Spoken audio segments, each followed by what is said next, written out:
And who knows? Who knows? Maybe we'll see an upset. Let's get ready. Let's get stuck in. Let's get prepared for our match here. We've got a preview of what's to come. You to enjoy right now. The first game of the weekend will see two teams from different sides of the table clash.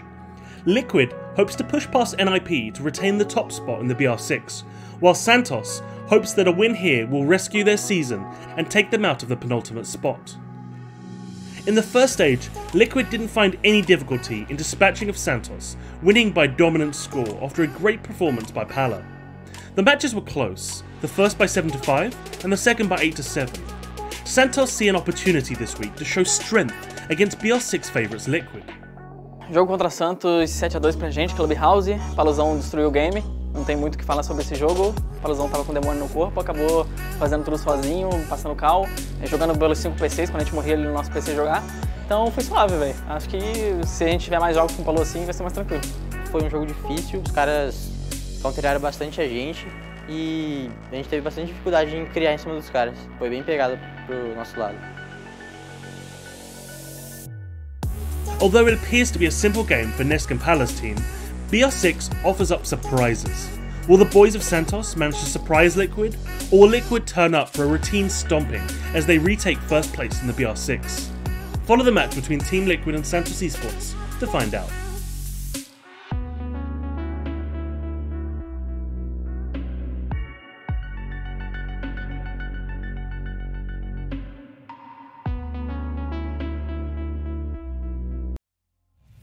Well, we'll be getting ready and stuck into the action before very much longer. It looks like we're just about ready for the map veto here before we preview this match properly.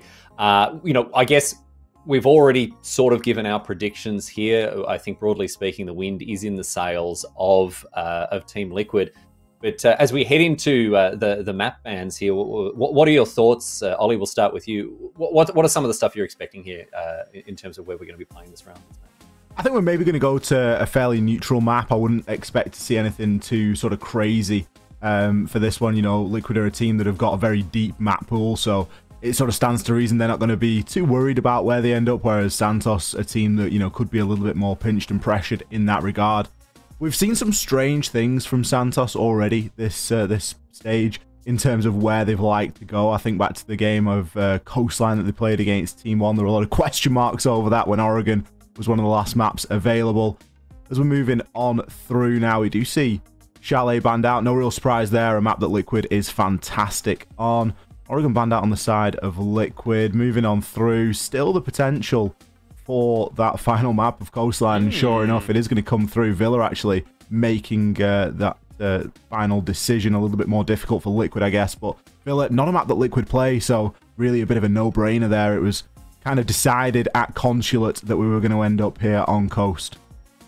All right, Coastline, the map, and the teams, as we've said, Liquid versus Santos. I turn to you now, Jacob. Tell us more about Team Liquid, this dominant force in the Brazil division, and give us a sense of what we're going to expect as we get into Coastline here.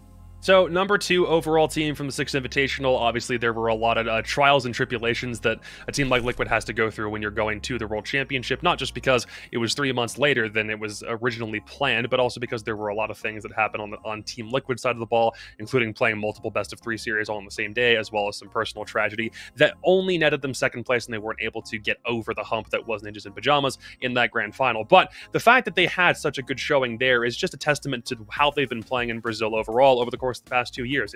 You will never find a scenario in which it's not FaZe Clan, Ninjas in Pajamas, and Team Liquid fighting for the top 3 in Brazil. There simply isn't a circumstance in which that will not be the case. But at least for this match right now, it's almost like Liquid very well could have gone to a map like Villa and still probably would have been able to concoct a win, even though it's most assuredly their permaban. Over the past 3 months or so, they've banned it 28 times and played it twice. It's still a map where they absolutely could have gone to and found some measure of success. But the fact that we're heading to Coastline is almost like, for Santos, what do you really do? Because this is a map that you don't play very much. It's a map that's banned against you and that you ban it pretty frequently. And Liquid coming in haven't lost it in 8 months. So it's just a juggernaut scenario for Liquid in every sense of the word. Yes, indeed. Liquid certainly very dominant. As I mean, we've said that we've said that pretty clearly here. So that I think people are well and truly across what we're looking at in this coming round. But let's talk about their opposition here. Santos, currently 9th in the league, a team that will be perhaps not worried about, but certainly considering the prospect of potential relegation. Talk to us, Ollie, more about Santos and what we can expect to see from them here. I think the story from Santos' side is you've almost got to come back and question those fundamentals. Like, there's no real way to win a map ban against Team Liquid just because of how deep their map pool runs and how successful they are as a team. But you've got to try and bring yourself to somewhere that you've got a little bit more of a chance. And I'm not sure that Coastline is going to be that realm. We regularly see Santos as a team that do tend to struggle a little bit on the attack in that coordination. There's a lot of occasions where we'll find, particularly Rise, honestly, as the last player left alive, as he just kind of gets caught out watching that flank and never really gets fully involved in the pushes that are coming through. So it can be a very difficult sort of team to watch from like a coordination point of view, because there isn't always that level of coordination. And then you think about going up against a team like Liquid, you're going to need that level of, I know who's got my back, I know where my teammates are going to be, I know that we need to push this and try and get this kill as a trade, or try and take over this little bit of control. And it can be very difficult to do that if, control and coordination isn't something that you specialize in. We did see Santos take 5 rounds off Team 1 on this map, but that was a kind of an unusual circumstance in that Team 1 really weren't playing as we anticipated them to. They were forced to try and turn it on. A 5-7 isn't a stomp by any stretch of the imagination. There's potential there for an overtime, no doubt. So Santos, they are capable of a couple of rounds here on Coastline. Are they capable of a couple of rounds against Liquid when we know Liquid to be such a Goliath on this map? I guess time will tell. Yes, indeed. Well, look, the thing that I'm going to be keeping my eye on here as while I'm watching this is what Santos can eke out against this dominant team. As Jacob was saying, they've got to be able to celebrate their small victories, whether they can take a couple of rounds, maybe even push an overtime, something like that. If they can play their best Siege and really acquit themselves well, even if they don't pick up the W, they can walk away with it with their heads held high, saying, we didn't bottle it, we didn't chuck it away, we contested this as meaningfully as possible. You see this in sporting leagues of all kinds, whether it's online in esports or in the meat space. You see teams, minnows, that are attempting to give a good account of themselves. And that's really, I think, as you've said, Jacob, what we're looking for here from Santos. Give me something from Santos, honestly. There isn't really a high expectation or a lot of pressure on them at this point. There is still the possibility of making the LATAM League Finals, by the way. It's not to say that any team that is within the bottom 4 at the moment is completely displaced from that possibility. It's just unlikely given the remainder of a team like Santos' schedule and the fact that these last 5 games for them still do begin with a game against Liquid. I absolutely do think, though, that in Liquid's case, it's just a matter of maintaining that momentum. If you're capable of ensuring that a team like Liquid isn't, or a team like Santos isn't going to give you a big problem, then you might as well knock this one out quick, more or less, if you're Team Liquid. Well, my friends, strap yourselves in. You've paid for your whole seat, but you're only going to need the edge of it, because we are getting underway with today's action, and it is our great pleasure to bring it to you live out of Brazil, my friends. Coverage of the Brazil division starts here and now. Ollie and Jacob, it's all you, my friends. Riley, thank you so much indeed. We are going to be ready now to throw into our first game of the night. It's going to be the first time that I get to cast with you as well, Jacob. So I'm looking forward to that. Yeah, let's see what we get given here. We got a good one to ease us in, I believe. A nice little Liquid versus Santos on Coastline, no less. So plenty of gun skill, plenty of explosive engagements. That's kind of really what I'm expecting. Looking for the Sexy Cake and Palu duo to amp back up in the same way that it did at SI. Ultimately, the unfortunate part about it is trying to pay attention to every single region in Rainbow Six is rather difficult. So looking towards Team Liquid, especially in this case, I definitely don't want to be the guy to say I haven't watched a lot of it, but I still have a lot of expectations from how SI went down, that hopefully that kind of stuff does carry over to the way that the Brazil division will transpire for at least the first day. Lion, Nomad, Mira, Valkyrie, all gone. Very, very standard fare for a map like Coastline. It's also nice to kind of get eased into Coastline as well. A map that a lot of people have been disputing whether it still has a place in the competitive pool. There's very good reasons for thinking that a map like this shouldn't fit within several different regions. North America and Europe both say, nah, we really don't like this, but it seems at the very least, in the case of Brazil, they seem to like it quite a lot. It's just a fun map, isn't it? It's a map that you can throw in. You can not quite throw the strat book out the window, but you can certainly close it for a couple of rounds, and you don't need to dig too deep into the dusty pages. You can really just relax into what you're going to expect, and that is going to be, nice site executes. And I think of Coastline, and I think, one of the reasons why a team like Liquid is so successful on this map is because their site execute and their ability to get the plant down is extremely good. That's something that you're really going to start to look toward and see if you can start to try and pressure. Santos, they've got to try and prove that to us. So many opportunities to get a plant down here on this map. For all that we say that it can be an aggressive gunfight affair, it very regularly does come down to that plant going down, or at least a lot of denial being used in the process. Now, Santos, they're going to be starting off on the attack here. Going to take us down to double bar, Blue and Sunrise. They arguably get the easier side of things here.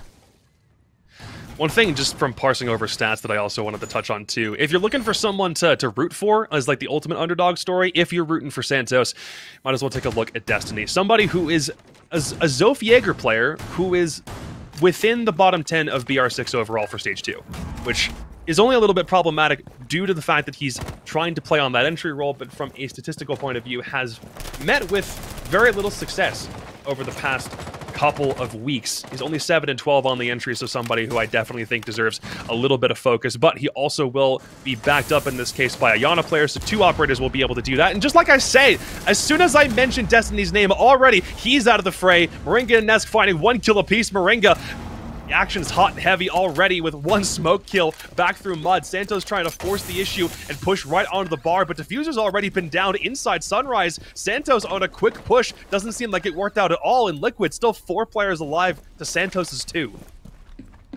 You got to get it up a little bit earlier than that to catch Liquid out, I think, especially we got Moringa playing on the smoke in such a prime position, ready to strike. The Diffuser, it'd be fantastic if it was planted, but it isn't. It is going to be cold on the ground, and that's going to make things very difficult from here on out. 2 versus 4.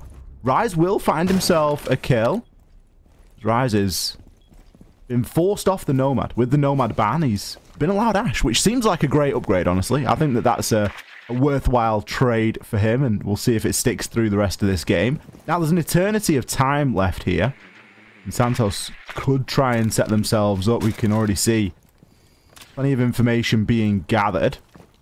At the moment, they're just trying to wait and see if anybody on the side of Liquid is going to peek, but Liquid know a little bit better than that. They've set themselves up with a nice little crossfire. They've got still a player upstairs who no doubt has a nice vertical angle down. Hunter still on that fact-finding mission. Still a minute, so plenty of time for Santos here to try and make something happen, but they really haven't got an account of where everybody's playing on the side of Liquid. Just kind of giving their dead players for the moment a couple of drones to watch on the flank and kind of give a call or 2, but Vigil still proving to be a problem. Drones are getting nullified now as Paul Lu doesn't reveal his position, but at the very least the Sludge is going to go hunting and doesn't know that there's a player right inside, right back behind the bar. Here come the shots. That's an easy down for Paul Lu.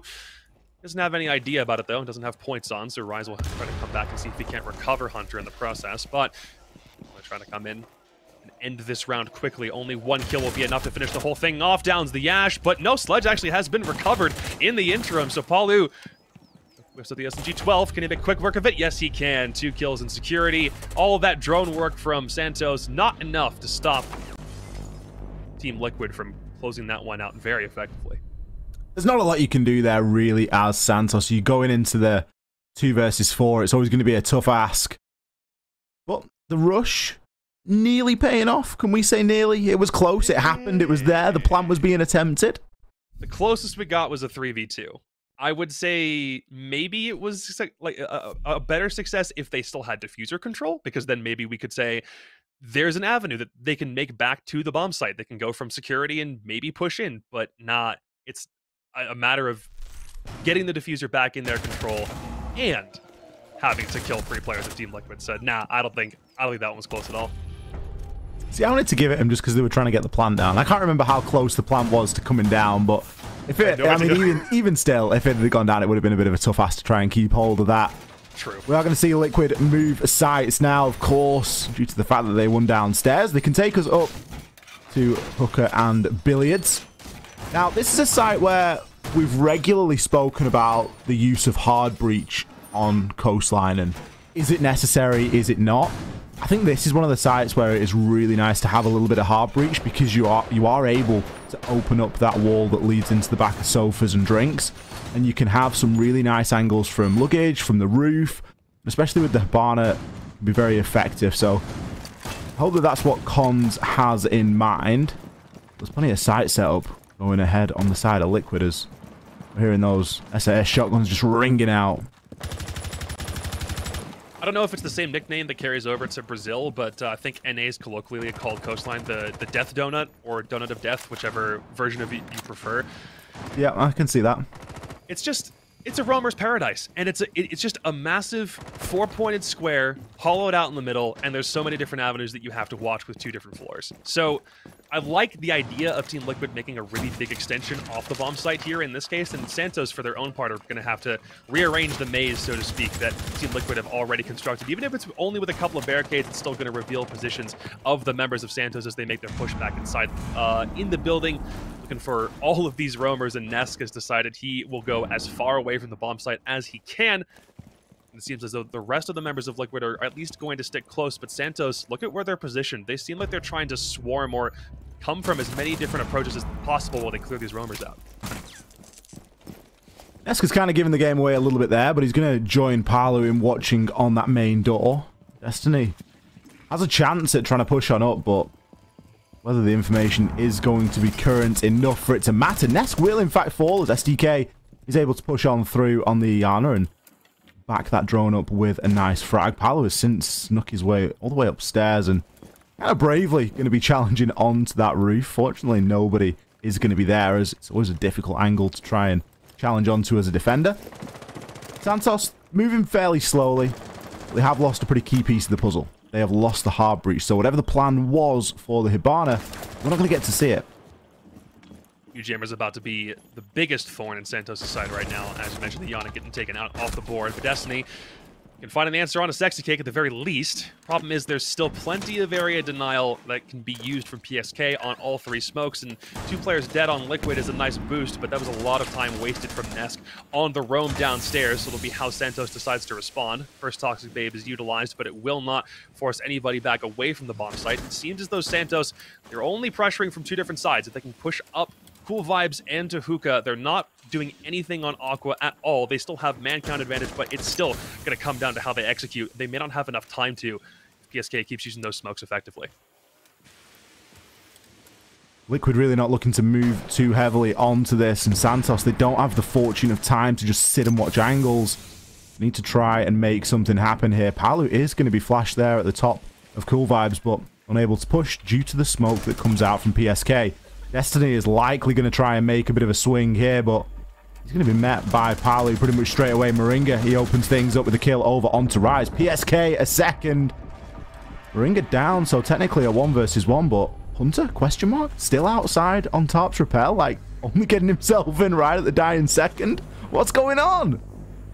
There was drone work in round 1, even after the rush failed from Santos. There wasn't drone work in the second round, which is a little curious. Obviously, Liquid employing the use of the mute, there was a lot of it, like especially surrounding where Paul Liu was positioned on Cool Vibes, right at the very entrance to the bomb site. But the problem is, Santos just kind of stalled out there for a solid 50 seconds almost. I'm not trying to push towards the site itself, or the diffuser was on Cool Vibes. It wasn't in the hands of somebody maybe attempting a hookah plant. I question how Santos wanted to approach the site in the first place, understanding where the members of Team Liquid seemed as though they were positioned. If nothing else, it seemed like they had all the time in the world to make a push with, and they had man count advantage, yet they squander it looking to push to hookah, and I felt like diffuser simply wasn't in the hands of the correct player in that instance. So Liquid almost kind of got away with highway robbery there.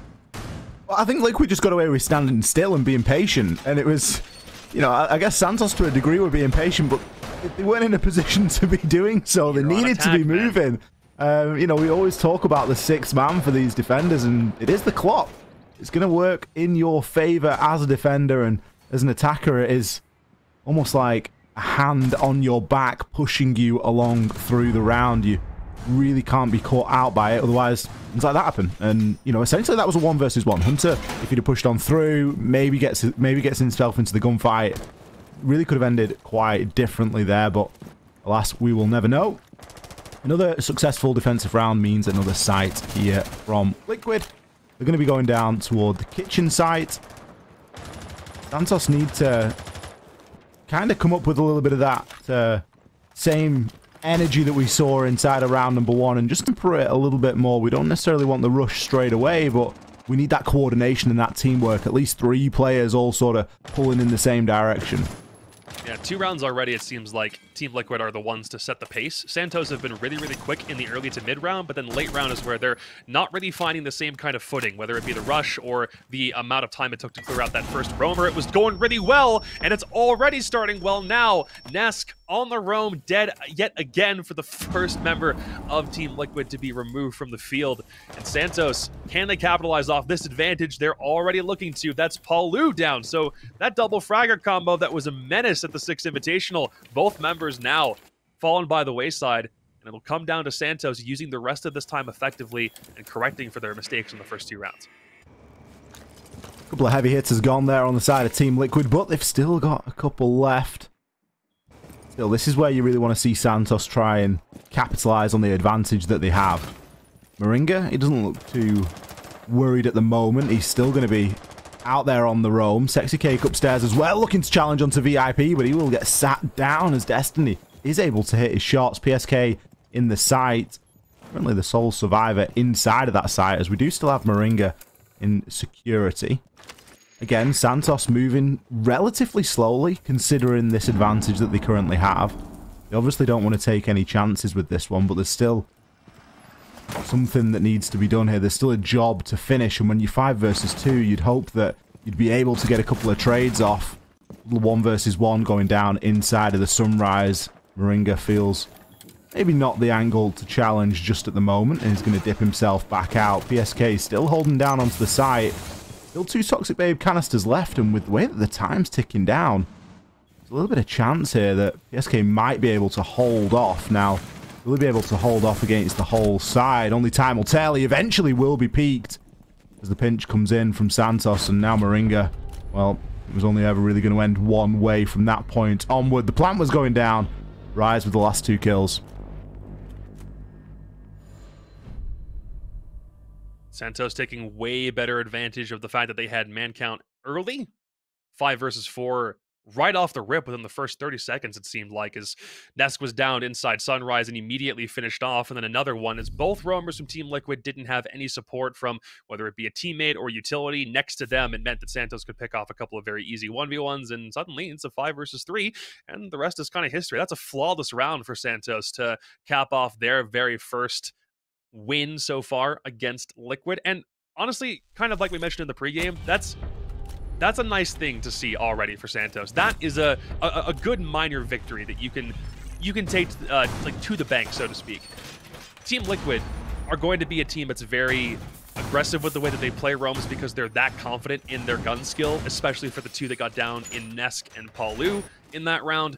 So they didn't opt to have anyone else supporting them, or 2 players playing like the same roam in the same area, and Santos could pick them off pretty darn easily. That's just a nice amount of drone work, and even though they were a little bit slower on their approach toward the bomb site and finally attempting to get the diffuser down, it was nice that Santos still understood what the pace was like. Taking out a couple of those really potent fraggers on Team Liquid simply meant the rest of the site was theirs for the taking, and they worked off that advantage very well.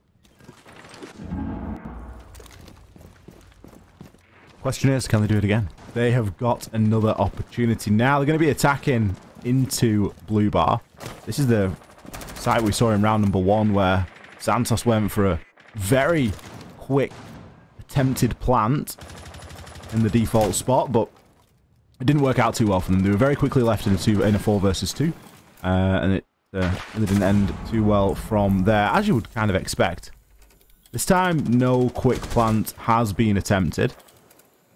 But maybe that previous round is going to give them a little bit more confidence to play the longer game and just try and pick off these roamers, because with their advantage previously, they were able to get nice grip and nice pinches off onto the couple of remaining players on the side of Liquid. Something they look to do again. We're seeing a repel into the security. It's not all too common that you do see that, but PSK is going to be aware and look to try and challenge onto the angle. He's also seeing a bit of pressure, though, from the office double door, so very quickly could be peaked twice here. Destiny gets a glimpse. STK, though, finds himself too, as he's made some great success pushing on in. PSK will find the trade. Still, advantage Santos. Anybody from the Team Liquid operator lineup, with the exception of, I suppose, Moringa, somebody who you absolutely could see being so far away from the bomb site and trying to force pressure on a roam. But the fact that Moringa has been removed from the field now is a little problematic for Liquid, because that's your primary area denial, and you don't want to lose your smoke as one of those first 2 kills. So it'll come down to how Liquid get aggressive for Santos' overall approach. Nesk still holding down this position in Sunrise where he was from the previous round, but he has been effectively droned out now by the Yana Gemini, despite removing it from the field. Now the push will come in from Mud. He gets away, ooh, very closely to where those players from Mud were attempting to force pressure on him, but he will retreat back to jungle. Still isn't going to matter, though, as Collins has forced the issue into Sunrise. The crosses are still coming from Mud. Nesk gets removed now. It'll come down to PSK, who's already on very low HP, and Palu to force the issue a little bit here. Palu gets 1. Nope. Oh, very nearly. Almost has 1. It'll still be STK. A triple kill so far. Can he make it 4? STK comes right back in. Takes down 1. Not a bad approach, but it will still be STK. That's not 4. That's all 5 on the Yana. STK going big, and already we're tied at 2-2. STK's been a little bit of a problem in recent weeks. He's slowly but surely climbing himself up the leaderboard in terms of frags. He stepped up in a big way there for his team and been enabled very nicely to just slowly but surely pick apart Liquid. The big round there for Santos is going to do a lot for the confidence. Again, another plant that was attempted. And I think maybe this time, Jacob, you've kind of got to ask questions of the way that Liquid looked to play that. You know, we saw Nesk kind of giving up control of the site. You know, he did have the ability to play behind the bar for a little bit of time and maybe, just maybe, you know, get himself a couple of kills as the push came in and as the plant was attempted. He was on the Malusi rocking the impacts, not the C4, so that may be in part due to the reason for the rotate and that he didn't have any direct denial, but still giving up control of the site and just letting the plant go down there was a little bit of a strange decision. I think in a case like that, you probably can force a team like Santos or lull them into a false sense of security, more or less, but it does speak to how Liquid are playing very, very away from bomb sites so far. They're in positions where if they get picked off, there's nobody back in positions for trades, which is just, it's a big fundamental part of the way that Siege is played overall, but you do have reason to believe that guys on Team Liquid will be more confident in them winning gunfights if they're playing way back, like off the bomb site, and they wouldn't be doing it if it wasn't for a reason. So we'll see if that exact kind of loose gameplay is something that they want to duplicate here. Santos seem like they've taken every single round so far from the same side. They've always droned in and pushed from security side unless it was that fast push onto Mudroom that we saw in round 1. That might be something Team Liquid can exploit if they're paying enough attention to it, but they're always making the same push from one side of the map across, no matter what the site is. And Santos, for their own part, are trying to, if they move a little bit faster here, which it seems as though Destiny and STK are both trying to do somewhat, they may have a bit of a different response. But again, 2 kills already. That's another round where we see it go. 2 kills off the board for Liquid, and Santos find themselves in yet another early advantage. Probably this time in a position to respond. Nesk having a little bit of a stinker at this point. 1-5 for a player that we know to be so capable. It's surely got to get frustrating at some point when you're really just struggling in every single engagement. Still an advantage here for Santos, something that they've worked quite well with previously, albeit if it has still taken them a little bit of time to get the job done. They move very carefully, even with an advantage, and they don't really want to give anything up, and I think that maybe is a bit of a respect thing that they give into the side of Liquid. You know, you really can't be giving these players any sort of an opportunity.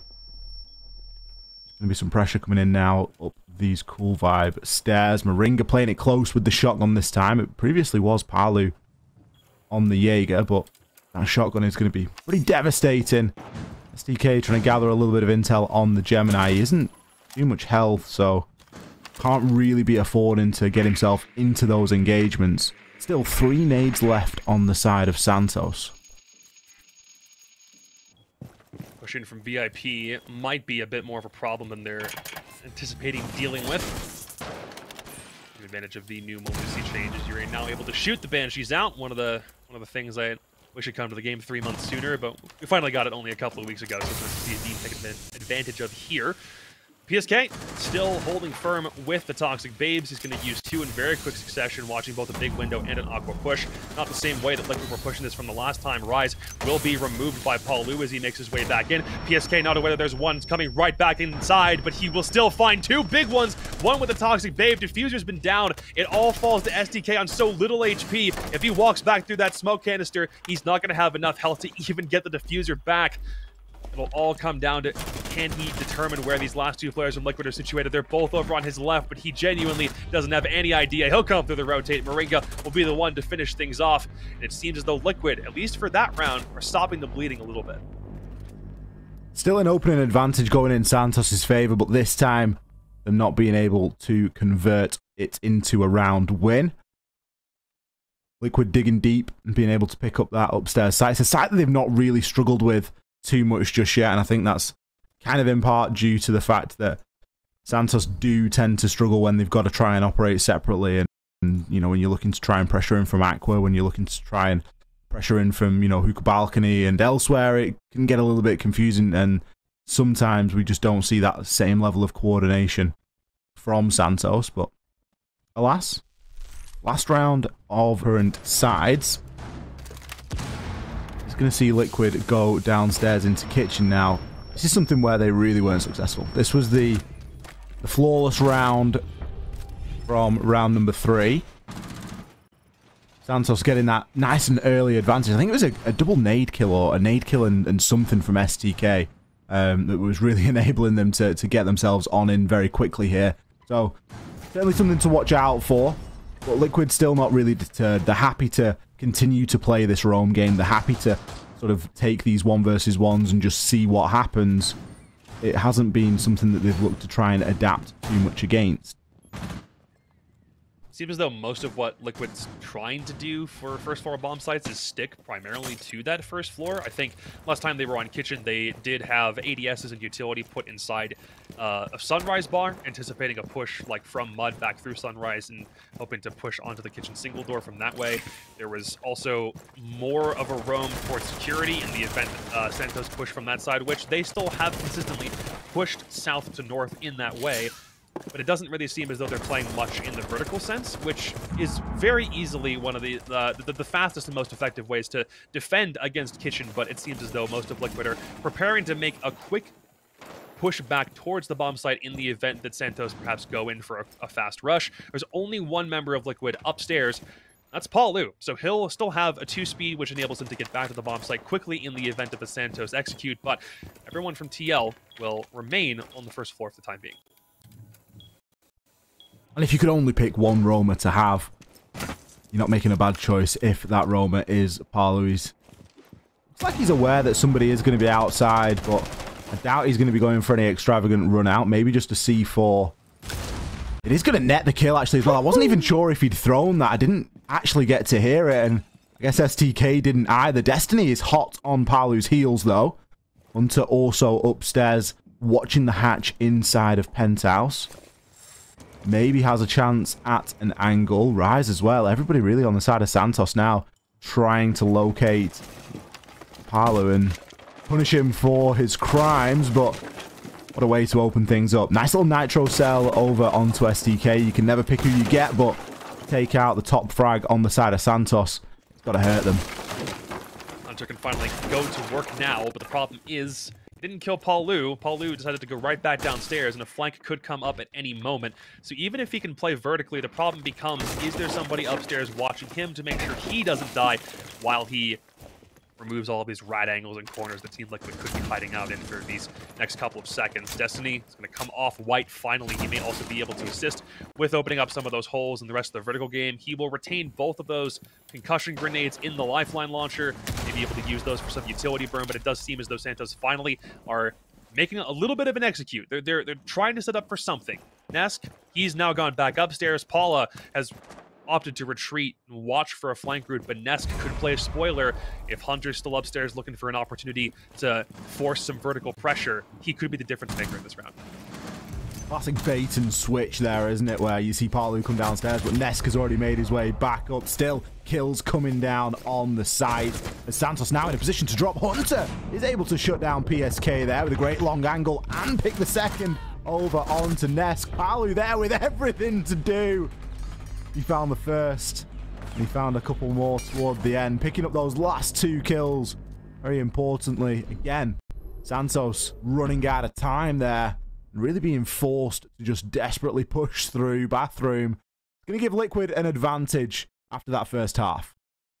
So far, it seems like Liquid saw through everything Santos were bringing through their first 2 victories and decided to apply it in a much different way. They not so much relinquished top floor control, but did seem like they allowed Santos to just kind of take it for free without a lot of congestion. A potent fragger like STK, though, off that Nitro Cell rip that we saw on White is a really, really big deal, because not only was he creating a lot of impact simply by existing in the lobby, but it also seemed as though Liquid, for their own part, were getting a little bit lax on ensuring that those players going for entry kills were removed from the field first. In that case, the fact that STK is gone, then giving them vertical control, even though they can't do anything with it, Team Liquid were positioned appropriately to not be directly under those holes that Santos was opening. It all culminated with Palu nabbing 3 kills on his way out. Even if Santos made it close, it still ended with 2 players being funneled in through the same doorway. There was nothing that they could do with so little time on the clock. Now really starts the scary time, I believe, for Santos. You've got to try and deal with Liquid on the attack. A team that are known for their ability to coordinate, their ability to get that plant down. The entry kills have actually been going in Santos's favor, and I think that is kind of expected on a map like Coastline. You would expect the attackers to have opportunities, as Jacob, you so eloquently put it. Was it like a death donut or something? Yeah. Donut of death. This map is known to be the roof. Such a hotly contested area, SDK. Oh, you love and hate to see it at the same time. C4 for C4. SDK there taking out Palu as he was looking to open up that bathroom hatch. Rather, Palu's the first one off the board, too. It's almost like the STK being removed from Santos. That's your top fragger now gone. And Nesk so far has been pretty ineffectual in this game, looking to open things up more on the attacking side as he switches over to Zofia. But PSK will be the next one to fall. STK is still working all over the map to ensure that these angles are not held successfully by Liquid, but he will be shut down. STK taking all the way until round 7 to find his first kill. Welcome to the scoreboard, my friend. We'll fall back on the drone work now as Team Liquid try to ascertain as much intel as they possibly can. There is only one roamer downstairs that they'll have to worry about, but I will think that that should be one of Team Liquid's priorities now at this stage. They're already on the top floor, but that rotate can come in and spell death very quickly, unless Liquid can nullify it. At the very least, you still got a Thatcher and a Habana remaining, so any of those reinforced walls should not stand up against you if that's how Team Liquid want to open up these angles. Next, looking to gather a little bit of information as to what the site setup exactly looks like. SK2 going to start to push his way through into Aquarium. Now, there is still going to be a Nitro Cell in the hands of Santos, and Destiny's going to look to try and play that from below. It could be a little bit of a problem later on. Still, information being gathered here. Drone work is something that we often see net Liquid kills very similarly to the way they were actually able to shut down SDK. Then Nesk gets a great angle there through the drone hole inside of VIP, the little library section. Taking down Hunter now. I don't think that the wall is going to be opened initially. It's likely going to need an EMP onto it for that to happen, and Moringa maybe just getting himself into a position to do so. But a bearing 9 swing here from Sexy Cake immediately caught inside of the Banshee in a pre-play C4. Destiny, he's going to come up with the final 3 kills there. I love that pre-play C4 and the Banshee. Wow. 3 of them all from the same spot as Liquid attempted to force the issue from 90. They came VIP side. Only 1 player pushing Aqua. It seemed like Liquid may have had a chance to swing things back, especially when, like you mentioned, he whips the bearing 9 out. Maybe he has an idea of where a player is situated, but can't ultimately get a frag before he's taken out of the fray. And now what we're looking like is, Aldi, what are we facing right now? So a little bit of news. We've experienced a little bit of lag on the stream. We do apologize for that. What we're going to do is we're going to cut you to a gameplay only version. So me and Jacob, we are going to keep Stum for the time being. As soon as it's fixed, we're going to get back. But for the meantime, just sit back, relax, and watch Liquid versus Santos.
Welcome back, everybody. Thank you so much for bearing with us. Hopefully everything is sorted back to normal and we can continue to bring you our thoughts on this game. Team Liquid versus Santos. Jacob, we've been watching those last couple of rounds there, just having a chat in the call, and it seems as though Liquid have really turned on the gas. So far, it seems like it. I think Liquid did a much better job through the first round. We saw in round number 8 when we weren't able to talk because of production. They did a much better job of isolating roamers in some 1v1 scenarios. It turned very nearly into a flawless, but it still turned into Liquid being able to close the round out just based off of hunting members of Santos down as fast and as frantically as they could. They got kills in the early round. Santos couldn't respond when their roamers eventually started to come back to the bomb site. In the previous round, it was almost the inverse. It seemed like Santos were trying to take some of the aggression back to Liquid, and it turned into a scenario where Liquid didn't really have a counterattack because they were losing players one after the other, and it left poor Sexycake in a 1vx from which he could not recover from. So I think Santos, they're going toe for toe, or blow for blow is what I'm looking for. Toe for toe? They're standing toe to toe, and they're going toe blow to to blow. toe. Toe to toe. It's a toe for toe. It's like you cut off my toe, I cut off yours. Like I'm alright for that. It's not my. I'm just getting the saying wrong. It's not the American way of doing things either. That's just plain messed up. Is Rise going to see anything on that Pete? We can see the answer likely going to be no. Santos trying to keep Liquid off a match point here. So far, Liquid are looking like they're going to... I believe that Liquid have maybe found this a little bit more tough than they potentially anticipated, and it's maybe a question we get to pose later on when the game's finished, depending on who we get from either team, but it has felt as though Santos have really stood up. I'm particularly thinking about STK there. He's currently sitting double positive inside of the lobby.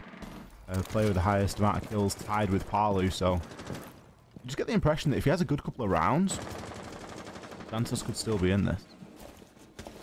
Palu, the second overall highest rated player so far for Team Liquid in Stage 2. Problem is, Nesk has been somebody who hasn't quite shown up, and I do think that plays an impact. It's almost a case of BDS not being able to play effectively without Shaiko, almost. Like, a very notable, pivotal part of your team, especially from a fragging point of view, that keeps getting nullified quicker than expected, but PSK will be the one off the rip. Santos have been doing an excellent job in collecting opening kills, even if their translation into round wins isn't as phenomenal. They're still controlling the flow of the round by themselves as a result of getting that opening pick, and it just seems like it's a landslide over and over again. Paula does have an answer, but still, Team Liquid find themselves down yet another man in this game. Palu bringing the aggression and the heat there, hot dropping into the hatch. He's going to get himself straight into main lobby as well. We can see that the defender has just dipped a little bit further those wide stairs. Destiny trying to keep a hold here inside of Office. He does deal a bit of damage in onto Sexycake. He's going to be able to avoid the flash, but he gets peeked at the same time. It could be a little bit problematic. Liquid don't want to take this as 1v1s. Destiny going to land a huge amount of damage onto Moringa. Shut him down, but not before he is traded out as well. Rise also to fall. Moringa in a position to be revived here. Still only a 2 versus 2. Floor shots now coming out from STK as he's trying to chunk down the players. Moringa can't seem to get himself out of dodge right now. He's continually receiving damage. Is the diffuser holder as well, but the site being upstairs in Hookram Billiards, one of the easiest ones to try and advance on into. STK, it's a freebie for him. Cons finds the final one onto Palu. STK and Cons standing tall there, each individually winning those 1v1s. So much so they've tied it up here. Last year, many players for Liquid were still close to one another, and then they decide to split with only 20 seconds remaining. I would argue to play, ultimately, in the 2v2. If you stick both players together and maybe both of them can make a pushback up Cool Vibe stairs, you still have utility that can clear with either the shield or the ADS that's right there. We already saw Thatcher throw one of the EMPs at the base of the stairs trying to clear anything that might still have been up at the top of the floor. But then Palu goes outside. He pushes from hookah stairs, and it's 2 different 1v1s. Santos can then split their attention. It might have been a case where if they had both pushed up Cool Vibes, they might have been able to kill the player who was sitting base off of the trade, then turn it into a 1v1, and then it's just simply a matter of can they find the last player who in this case was the other SMG-11 player, waiting for Pauly to come back inside of Hookah, which is where the round ended. So I'd say the decision-making in the last 2v2 was probably the bigger deal. Team Liquid did a good job of recovering from losing 2 players right off the rip, but ultimately simply couldn't close the round out. And now, it's going to take the full 12, Ollie. I definitely didn't think that Santos would be in a position to force OT, but that hypothetical I mentioned before this match even started may very well happen now. Quite possibly. It's going to be a little bit scary if you are Team Liquid and you're coming into this as a fixture that you're very much expected to win. Coming up against a side that are making it easy at all, and outside is Santos right now. Overtime well and truly on the cards. The winner of this will be the first team that has the opportunity of a match point, but with the way the rounds have been going, relatively backward and forward, it is by no means a clear-cut thing. Moringa maybe now going to start to try and bring out a little bit more of that coordination, stop taking so many of those 1 versus 1s and rely a little bit more heavily on the trade, because the opening engagement really is where Liquid have been suffering. Now sometimes it's not been something they've been able to do all too much about. You know, if they're going up against a C4 on a hatch, for example, or a little spawn peak, they're just things that do happen. But when you're really trying to circle out and zone in on a roamer, you need to be trying to do that together. Ness does at least have drones taking him all the way through security into the hallway, so closer to the main door. We'll have Destiny to contend with at the top of White Stairs if that's the push that he wants to make, but Moringa can play from down below if he chooses. I'm curious if he wants to play bottom up with the Buck. He's chosen it for a reason, but it might be that they want to force pressure from Sunrise, and once that's taken control for Team Liquid, then they may have an opportunity to push, but it doesn't seem as though that's where we're headed. And one thing I don't know if I touched on it. We're on Penthouse, which I won't call off meta so much these days because we are seeing more teams like try to play it more into their defending repertoire, but it may be a case where Team Liquid can simply overwhelm because there's a very good reason you don't play on Penthouse. There simply aren't a lot of places to retreat back to, and the roam will matter a lot. STK though, off the rip, the Echo deleted already. The additional intel that he might have been able to garner is no longer something that they can use aside from just the basic cams themselves. We are seeing Moringa play bottom up a little bit, but it will still come down to how much pressure Santos can put on Liquid as they make their execute within the final minute. Ness looking to push his way into Hall of Fame now. I'm not sure if he's aware of the player in the bathroom. Be a little bit of a problem for him. Pauly getting himself onto that main window repel. Another reason why this site is such a nightmare. A powerful position to try and keep a hold of Moringa. He's able to apply pressure vertically. Pauly will get sat down as he tries to get himself on in. Rise popping up out of nowhere. Still 60k doesn't know there's going to be a player in the bathroom. Comms, look at this trigger discipline. Takes his time, lands his shots. Ness, he hits him with the turn and burn. It's now all down to Destiny. Destiny desperately trying to fight his way on through. The plant is going to be going down. Moringa trying to keep him off it. Moringa will do just exactly that. Covering his teammate there. Pre-fires as much as you like. It doesn't look pretty, but you've got to get the job done. Liquid, they put themselves onto match point. You wouldn't think somebody would be sitting in bathroom. Like, you just don't sit there. Because usually, as well.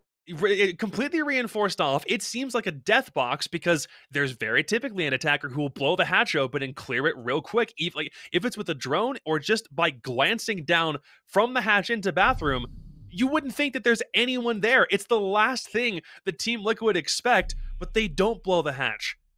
Like, he's able to sit inside bathroom the entirety of that round and very nearly stalls. And in the entire attacking strategy, he almost got 2 kills off of just sitting on that one spot. So it's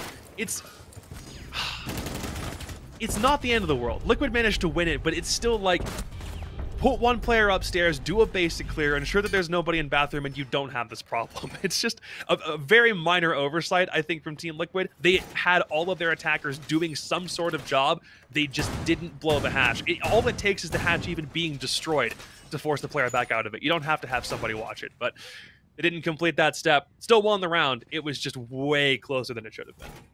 I think Pauly's maybe a little bit scared and apprehensive of that hatch, seeing as STK was able to take him out with the pre-play C4. It's got to be something that's always in the back of your mind now, and maybe Pauly Palu just didn't want to take the chance Mental's there. chalked after one drop. Yeah, absolutely. I mean, I guess at least we're not going to see Penthouse and Theatre again here as the side choice. Santos are going to take us downstairs into kitchen. Liquid, this is their opportunity to take the full 3 points here. It's a conversation we've been having quite a bit in terms of where the teams are in the standings and what 3 points would mean. And this is a game that Liquid will have been expecting to get a full 3 points out of and maybe try and give themselves the edge over NIP in team phase, pending how their games go. But an opportunity for Liquid to put themselves on 32 points, which sounds like a lot and honestly is quite a lot as well. So a big round, a round that's worth quite a lot. It is also nice to mention that even with only 1 point acquired now for Liquid, they will vault themselves over NIP, if only temporarily, in BR6 for stage or cumulatively for both stages 1 and 2. So right now, this is the first place Team Liquid looking for some more success, but Santos is about to force the issue himself and remove PSK from the fray. That's a very quick kill right off the bat. With still 2 minutes left to go, Team Liquid are going to have a lot more of this map to traverse through, and Rise is about to make things way more difficult. Even if he doesn't go through the rotates he just made in Theater Wall, it will still mean Liquid have to watch the angle to ensure that there's nobody there. Palu, no! From Bathroom, this man can't stop getting killed from this position, but it's luckily only a down. He will still be able to help play vertically with the sledge once he's revived, and he is. Now Liquid are decisively on the back foot, and they'll have to rearrange a little bit more of their strategy to combat not having their primary roam clear operator on the field anymore. That pulse on the side of Santos is doing bits there. It's Rise with the swing. He's got no business getting that kill, and still he sits Moringa down. That's the second kill he's found inside of this round. The information now that Hunter is able to gather, coupled with a C4 left in the hands of Destiny, all of that should really be enough for Santos to get this one over the line. Just an upside down rappel being held here. Hunter, he doesn't even need the heartbeat scanner for that one. He can definitely hear the player out there on rappel. Time running a little bit short. We can hear upstairs being opened. No use opening those angles if there's no defenders that are going to be pushing on through. Surely not again. Not for the second time. We are going to see Sexy Cake fall. The plant will be reattempted now. Nesk trying to get it down, but he's in a bit of an unfavorable situation. Rise came in with a big kill onto Palu, and then the final one coming in from Cons. I mean, that round was just foreshadowed from the start. Rise with a huge couple of opening kills. You could even see a C4 lying onto Nesk's body there as well. There was really no chance for him.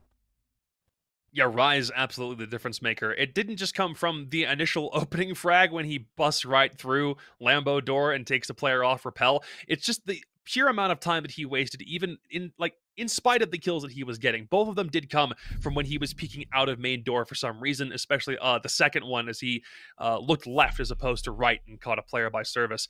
He, by himself, stalled out Liquid's attack strategy, also based on the utility that was nullified once those players were dead. It forces Liquid to adjust after the first team, or one player dies and they have to correct their attack strategy to compensate, and then they have to compensate again in quick succession and simply can't do it fast enough to stop Santos from steamrolling. Ultimately, it was only off one roamer that meant that we have to go to overtime now, because there were still 3 players on the bomb site ready to stop the attacking approach, and Hunter hiding behind the chair behind service desk.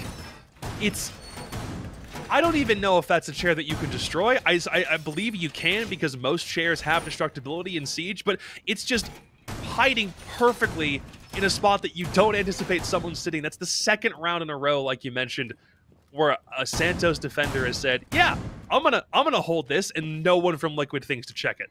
You just gotta question the info gathering there on the side of Liquid as well, because that's something that they're really known for, and it's kind of hurting me to see it happen, because I've spoken at length about how they're a really good team at executing and getting the plant down, and we've seen a couple of times there where they've not quite been going in blind, but it's looked like a desperate attempt at salvaging around when really it didn't need to be. So Liquid have certainly put a lot of pressure onto themselves here. They're going to start this overtime on the attack. prospect of Santos coming away with a win here is pretty unbelievable. It is top versus bottom for all intents and purposes inside of the standings.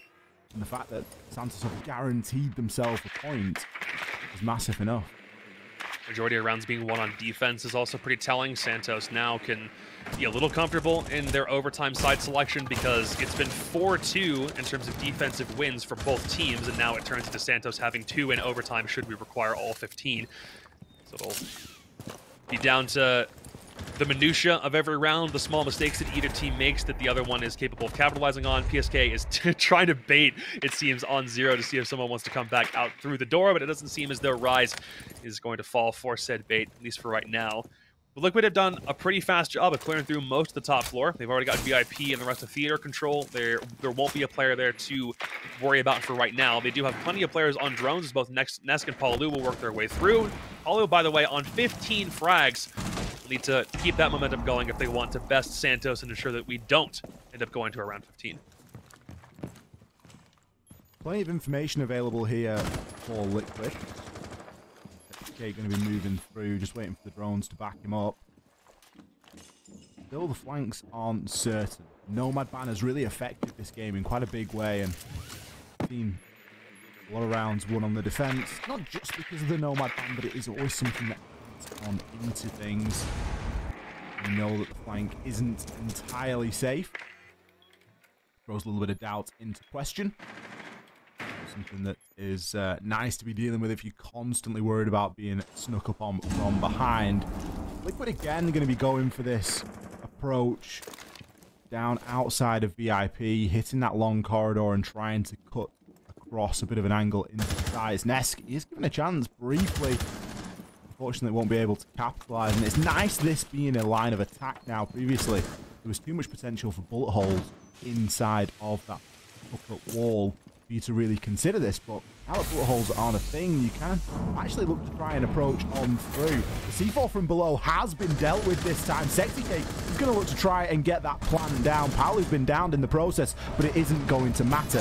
The first time in a long time we've seen a plant come through. The bad thing is, PSK is the only player left up. He has to try and deal with this, and already Destiny is on the defuse. Rise, he's going to pick up the final frag. Plenty of time to disable that diffuser. Santos read that perfectly. That round was in such stark contrast to where we were to start this game off. Remember round 1?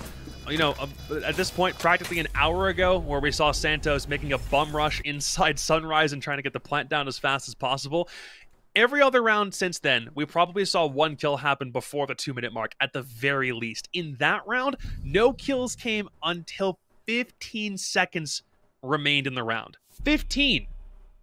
Not a single player on either team had any, or sorry, a little bit of an HP trade, I suppose. But there were no kills. Liquid took forever to figure out if they liked their Aqua approach. And once they did, they had the correct idea. They nullified the C4, ensured that it couldn't blow up from below. They had someone downstairs working on the roam clear, even if it was ultimately ineffectual.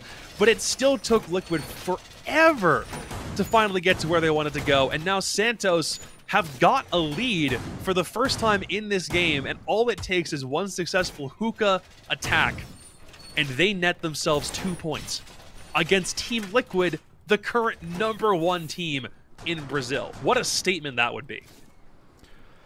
Well, it's not only the broadcast talent that have changed for today, this broadcast to BR6, also the expected results have been flipped around Geo as well. leaves and the entire world goes to shit. What happened? Honestly, the broadcast just starts to fall apart.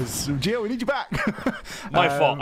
I take responsibility for this. I mean, I'm sure that Santos are fine. I think as soon as Santos realised that that's the reason, we're probably never going to see Geo on the show again if they had their own way. But Liquid maybe have something to say about that. Jokes aside, it really is a little bit of a strange world that we live in when this is what we are faced with as a potential here for Santos to take 2 points against Liquid. It's not a full 3, but that isn't even going to matter at the moment. These guys are playing for something that's arguably a little bit more important than points, and that's kind of bragging rights. You know, we do see the big teams occasionally getting upset, and Liquid are no stranger to that. Typically over the course of a stage, they will have the odd hiccup. Everybody is, of course, human, but It's how they often bounce back. This looks like it could be one of their hiccup days, which is kind of funny for all that we build it as, but here's a player that has had a huge impact so far. STK looking to make his entry. Nesk is going to find the first frag over onto Destiny, but there he is. STK shutting down Palu. That big kill lead that we've been speaking of quite regularly. The dangerous thing here for Santos is this could be a Nesk round. Saying that, and STK in there with the direct trade. An equal 3 versus 3. Seriously, this is still doable for Santos. Takes a lot of HP off of STK at least, so it's not a complete loss for Nesk, but those 2 kills are not going to be the only thing to worry about, as Santos have proven that every player on this team, especially with both of their top fraggers and Rise and STK remaining, it absolutely can still turn this back in Santos' favor. Problem is, it seems as though Liquid are doing a pretty good job of stalling now at this point. With only a minute and 10 seconds to go, it's going to come down to breaking through what has been a pretty staunch hookah defense so far for Team Liquid. They've not put many resources towards anything other than the bomb site. It'll be up to Santos to understand exactly how much map control they can take and what side they want to push from, because right now it still seems like their attack strategy is a little bit ambiguous. Cons is the one with the diffuser and may end up just being a straight hookah take. Once those Rotero drones clear some more of the utility out, they will have some more space to operate with.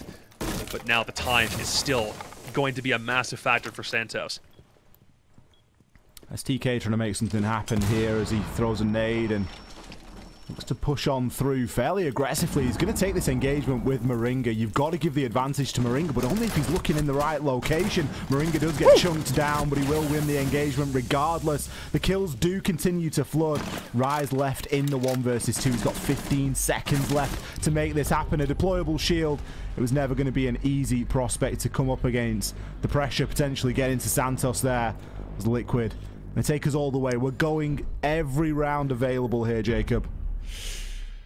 Liquid and Hookah, name a better defensive strategy. Something that Santos were only able to read through once, and even then not very well. And it's another case of, on attack, both teams seem a little tentative or a little hesitant to take some of these fights, or whether it be droning or forcing utility back away. It's definitely an off day for Liquid. Like, score notwithstanding, they're not really playing up to the same standard I think we expected them to. But Santos, in spite of that, are punishing Team Liquid for when they're taking things incredibly slowly. And it's been cases where rounds have been landslides in one way or the other, a lot of untraded rounds back and forth where it seems like if one team is getting an opening kill, there should be an instant trade. There's not. It's sometimes a 2-man advantage for one of these teams either way. So now we sit on round 15, and I'm asking, what's going to be the thing to break the trend? We're sitting at a point where Liquid could very well lose this game sheerly by being the attacking team because of how dominant defensive rounds have been for both squads. Now, Santos going back to Kitchen, they have found success here, even if a lot of it did come from some misdirection up top, Rise playing like a monkey, and Hunter sitting back behind service desk and simply not being spotted. So Liquid will need to do their due diligence, bust some wonderful IGL work out here, and just escape with a win, because at this point, escaping is kind of all you can do. Yeah, Liquid don't really get out of this one alive, regardless of the result. It's certainly going to be one that, I don't want to use the word haunts them, but they're going to feel like it was potentially a bit of a missed opportunity. And I mean, Santos on the flip side have played exceptionally well to get here to this point. 31 frags between STK and Rise. I know that Rise was a player that I highlighted in the pregame as a player that often is found a little bit outside of the action, but maybe the Nomad banner in removing his main operator has kind of assisted him a little bit in that flexibility. We've seen him play a lot of Ash on the attack. His defense hasn't changed all too much, but still it's been a change, and maybe a welcome one, because Santos have really been contending in these opening engagements, and I think that's potentially part of it. We could have a bit of a task to do now, though. We haven't seen them come out with a typically Liquid attack in that everything is sort of a box that is checked prior to that plank going down yet. So maybe this is the round. Maybe they're going to save it all the way till the end. Might as well bust it out now when you know that there's only one round that stands between you and victory. Not the first time that Liquid have sat on match point, but Santos have been sitting on match point for the past 2 rounds, so it's still putting a little bit of invisible pressure on Liquid to reverse their fortune, so to speak. Palu upstairs wants the rotate from someone on Aqua. He might sit here for the whole round, but finally an opening frag is going in Liquid's favor. It's just a matter of turning that into a victory. Their translation on opening kills, 2-round wins is still relatively okay, but it's not as high as what we've seen from Santos in this game. Seems as though the rest of Santos are content to just hold where they are. They are on roams, but they probably won't be moving from those spots. Hunter, that's a pretty convenient hole, all things considered. That's pretty discreet. If someone vaults in through kitchen, that might be a free frag, and he's just kind of calling out and waiting for someone to come in, but it doesn't look as though they will. It is a kitchen defense, so Liquid should still be looking to clear out VIP, and using that vertical control against Santos would be the way to go. But under a minute already, still Destiny and Hunter upstairs. Liquid might force the issue to the site itself rather than worrying about this vertical control unless they move quickly. Liquid really have quite a lot still left to do here. Destiny now going to start to get challenged, but it's only from the outside of Hall of Fame, so even then Palu not in a position to really challenge on, and if the drone work hasn't been sufficient and he doesn't know that there's a player in VIP as well, could very well get caught out here, thirsting after one. He's going to be able to land some damage, but Destiny threads the eye of the needle. Finds the headshot over onto Palu. Ness comes in with a trade. Moringa looking to make access in upstairs as well. The diffuser going to be called on the site as Sexy Cake now has found himself downed as well. PSK trying to rush on in. Not a lot of time left remaining. Still has to find these kills. Rise is holding it down from the site. Hunter and Destiny coming as well. Santos! They do it. They do what we thought was impossible. They are going to get the win here tonight against Team Liquid. Liquid might have had some of the most asthmatic attacks I think I've ever seen. For some reason, they're not making quick approaches. They're simply... I don't get it. I honestly don't. There were a lot of moments where they could have pushed faster, or times where they needed to roam clear. They needed to clear the entirety of a top floor to use vertical control. They had so many players from Santos who were sitting in power spots that simply weren't being droned. It's almost like the checklist for Liquid's attacks was being run through bit by bit, but at a pace as slow as a snail, and it doesn't result in enough attack wins to justify Liquid getting away with this one. Santos absolutely deserved that victory, but make no mistake, it's off the back of several mistimings from Team Liquid in that game. I think something about Santos there is you can only play the game that you've got in front of you. And that's what you've kind of got to remember coming into that. Santos has done an exceptional job there to be able to bring out the win. We're going to bring Riley back on here now. That's going to be the first game that Riley's sat and watched. Dude, I feel bad. We build it as such a big thing for Liquid, and then this happens. No. This is why. And I'm going to give you a piece, not just of casting advice, anyone out there watching, I'm going to give you a piece of life advice.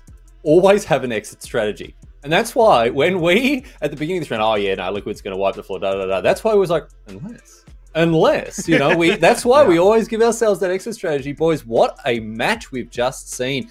We talked about the small victories that Santos was hoping to take from this. You know, we thought, well, if they can take a round, if they can even maybe push to overtime, Santos can walk away from this, Ollie, with their heads held so high. I mean, you know, sure, even if Liquid didn't bring their A game, this is a world-class team that have just been taught a stern lesson here by Santos.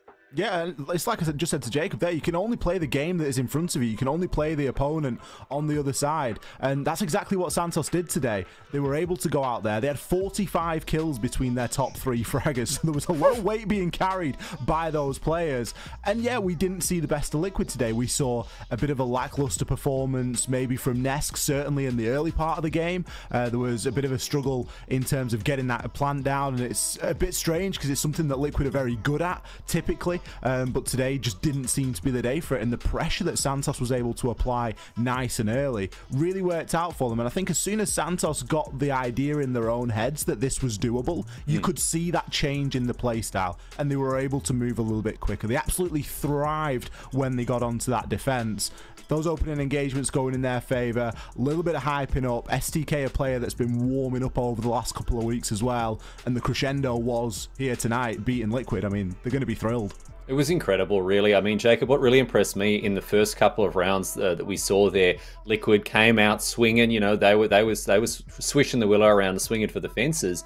But then we saw an ace. Oh, sorry, we saw a flawless round, an ace. We saw stuff come out of the back pocket of Santos, and you know, to come back to what Ollie said before there, Jacob.